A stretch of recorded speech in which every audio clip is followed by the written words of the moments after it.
El episodio de Cajamarca en noviembre de 1532 suele contarse como una hazaña militar improbable, un puñado de hombres contra un imperio que parecía llenar las montañas. Pero visto de cerca, a la luz de las crónicas de quienes estuvieron allí y de estudios contemporáneos de historiadores peruanos y extranjeros, la jornada se parece más a una trampa cuidadosamente preparada en medio de un mundo roto por la guerra civil. Atahualpa no cayó solo por los caballos, los cañones y las espadas. Cayó también porque el Tahuantinsuyo llegaba a esa plaza cansado y dividido, con cicatrices abiertas por la lucha reciente contra su hermano Huáscar.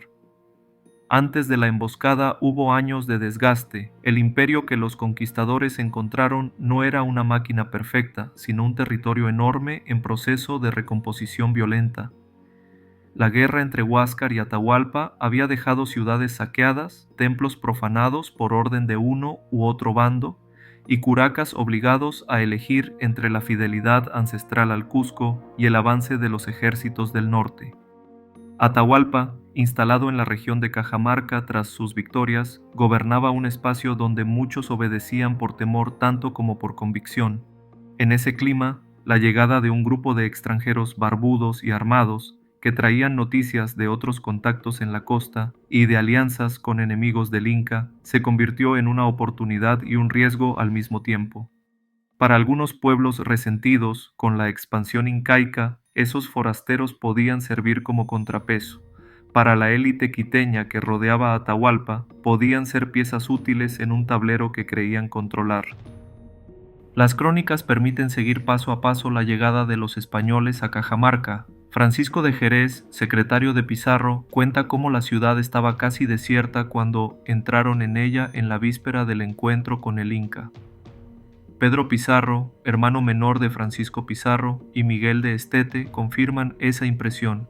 Edificios administrativos sin sus antiguos ocupantes, una plaza amplia, muros de piedra que ofrecían protección y altura. La hueste pasó la noche en tensión, según estos mismos testigos, consciente de que, fuera de la ciudad, el campamento de Atahualpa reunía a miles de hombres. Allí, entre corredores y patios, se tomó la decisión que marcaría la historia: no esperar un combate abierto, sino organizar una emboscada dentro de la plaza, usando el espacio cerrado a su favor.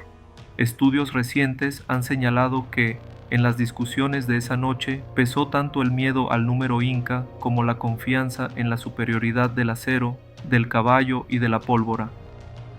El plan, tal como lo describen los conquistadores, fue simple y brutal. Se invitó a Atahualpa a entrar en Cajamarca con su corte, bajo la promesa de un encuentro pacífico y un intercambio de obsequios. Mientras tanto, los españoles distribuyeron a sus hombres en los edificios que rodeaban la plaza. Caballería lista para salir al galope desde las puertas, infantería con espadas y picas preparada para cerrar el cerco, artillería colocada en posiciones que permitieran disparar sobre la multitud. El fraile dominico Vicente de Valverde quedó encargado de presentar al Inca las cosas de Dios, llevando un libro que, en la interpretación de las crónicas, simbolizaba la fe que acompañaba a las armas. Este sería, pues, un diseño muy inteligente que combinaba cálculo militar con un guión religioso pensado para ofrecer un relato aceptable, después, ante la corona y la iglesia. Atahualpa aceptó la invitación, pero no lo hizo a ciegas. Venía de ganar una guerra fratricida y de ver a delegados españoles en su campamento, probando la fuerza de sus caballos ante sus ojos. Las versiones de Jerez, Pedro Pizarro y Diego de Trujillo coinciden en que el Inca entró en Cajamarca con un gran cortejo ceremonial, pero sin sus tropas de élite, que quedaron acampadas en las afueras. Músicos, danzantes, nobles, vestidos con sus mejores atuendos, portadores de estandartes y un número considerable de servidores llenaron la plaza.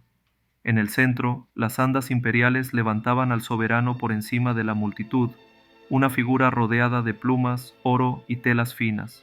Para los conquistadores que miraban desde las sombras, era un desfile impresionante. Para los estudiosos de hoy, era también una demostración de poder pensada para impresionar a los extranjeros y reafirmar la autoridad de Atahualpa tras la victoria sobre Huáscar. El momento religioso ocupa un lugar clave en los relatos. Francisco de Jerez narra cómo el fraile Valverde se acercó con el libro, habló en nombre de su Dios y de su rey, y cómo el encuentro terminó mal. Las crónicas españolas presentaron la reacción del Inca ante ese objeto sagrado, un rechazo, un gesto de desdén hacia el volumen que no hablaba, como una ofensa que justificaba el uso inmediato de la fuerza. Sin embargo, estudios académicos recientes han interpretado esa escena como un choque de mundos. Para el Inca, la autoridad residía en la palabra pronunciada y en los rituales establecidos. Un libro mudo, escrito en una lengua desconocida, no podía tener por sí solo la misma fuerza. Esa diferencia de códigos, leída después por unos como sacrilegio y por otros como malentendido, fue la chispa de un ataque que, según todas las fuentes, ya estaba decidido antes de que el primer arcabuz tronara. Cuando llegó la señal, la plaza se volvió un campo de batalla en cuestión de instantes. Los cronistas describen cómo los cañones dispararon de repente, cómo los arcabuces escupieron humo y ruido sobre una multitud que no esperaba pelear allí. Cuentan la salida de los jinetes, el galope en espacio reducido, los cuerpos derribados y aplastados bajo las pezuñas de animales que muchos veían por primera vez. Un testigo habla de hombres cortados como mazorcas, por espadas de acero, en medio de un tumulto donde la música ceremonial se ahogó en gritos. Se supo también que la mayoría de los acompañantes del Inca no llevaba armas de guerra, sino instrumentos y adornos rituales. La sorpresa, el estruendo y la desventaja técnica transformaron la ceremonia en matanza casi sin transición. En medio de ese torbellino, el objetivo principal siguió siendo el mismo, la persona del Inca. Las crónicas coinciden en que las andas fueron el centro de un combate feroz. Muchos cargadores murieron uno tras otro sin soltar los palos, y que hubo que cortar brazos para hacer que la litera cayera. Miguel de Estete se atribuye haber llegado de los primeros, junto a otros hombres que se jactaron, más tarde, de haber puesto mano sobre el soberano. Finalmente las andas se volcaron, el Inca cayó al suelo de la plaza y fue sujetado vivo, casi sin heridas graves, para ser llevado a uno de los edificios que dominaban Cajamarca. La destrucción en la plaza fue rápida y extensa, hubo miles de indígenas muertos, pero muy pocos españoles caídos en combate.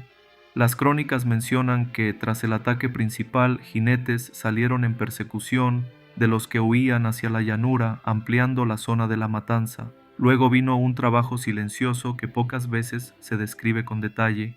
Los sobrevivientes fueron obligados a retirar los cadáveres, limpiar la plaza, reorganizar el espacio como si nada hubiera pasado. Desde la perspectiva de la historiografía reciente, ese momento marca el paso de la violencia abierta a una dominación más cotidiana. La ciudad, recién tomada, empieza a funcionar como centro de poder español sobre una región herida y castigada. Mientras la plaza se vaciaba de cuerpos, el poder se reordenaba puertas adentro. Atahualpa fue instalado en un cuarto que las crónicas describen con precisión cuando se habla del rescate. Allí, sobre un muro, se trazó la famosa línea hasta donde debía llegar el oro. El Inca, ya prisionero, ofreció llenar ese espacio con objetos preciosos provenientes de todo el imperio, a cambio de su libertad. Esa promesa inició un proceso acelerado, mensajeros enviados al Cusco y a otros centros, templos y depósitos estatales vaciados, piezas sagradas desmontadas y acumuladas en Cajamarca para ser fundidas. Investigaciones arqueológicas y estudios históricos han mostrado que el cuarto del rescate fue, en la práctica, un dispositivo que convirtió en botín años de acumulación ritual y estatal, y que la redistribución de ese metal entre los conquistadores redefinió de inmediato jerarquías dentro de la propia hueste. Las primeras semanas de cautiverio mezclaron calma aparente y tensión latente. Proliferaron juegos de apuestas entre españoles e indígenas, intercambios de regalos, intentos de catequesis, intercambios de informaciones cruzadas sobre territorios y riquezas. Al mismo tiempo, se registran movimientos de curacas que llegan a Cajamarca para ver al Inca, para reconocer a los nuevos señores o para buscar una fórmula que les permita sobrevivir al cambio de poder. Una revisión política e histórica de estos sucesos interpreta este periodo como un laboratorio político. Por un lado, los españoles tantean si pueden gobernar a través de Atahualpa, manteniéndolo vivo como pieza útil. Por otro, las élites andinas exploran si es posible acomodarse al nuevo orden sin renunciar por completo a su propia autoridad local. Cajamarca se convierte así en un punto de encuentro forzado donde se ensayan relaciones que luego se replicarán, con variaciones, en el Cusco y en otros centros de poder incaicos. Pero bajo esa superficie el desenlace se aproxima. Los cronistas relatan que, a pesar del rescate, crecieron los rumores de que se preparaban levantamientos, de que ejércitos aún fieles a Atahualpa se movían en la sierra, de que su sola presencia como prisionero era un peligro permanente. También mencionan tensiones dentro de la hueste española, disputas por el reparto del botín, sospechas de que el Inca seguía ordenando muertes a distancia, rivalidades entre quienes querían avanzar hacia el Cusco y quienes preferían consolidar lo ya ganado. Trabajos modernos insisten en que la decisión final sobre el destino de Atahualpa no puede separarse de este entramado de miedos, ambiciones y alianzas cambiantes. En esa mezcla, la figura del prisionero deja de ser garantía para convertirse, en la mirada de muchos españoles, en una amenaza que había que neutralizar definitivamente. En agosto de 1533, Atahualpa sería finalmente condenado y muerto en Cajamarca. La captura de 1532 y el cautiverio que siguió no cerraron la historia del Tahuantinsuyo, la abrieron hacia una larga cadena de resistencias, adaptaciones y nuevos liderazgos andinos que ocuparían las décadas siguientes. Cajamarca en 1532 sigue siendo un gran laboratorio de interpretación, una plaza que, más de 4 siglos después, continúa llenándose de voces que intentan explicar cómo, en unas pocas horas, un imperio en guerra consigo mismo se encontró, de golpe, bajo el dominio de unos recién llegados.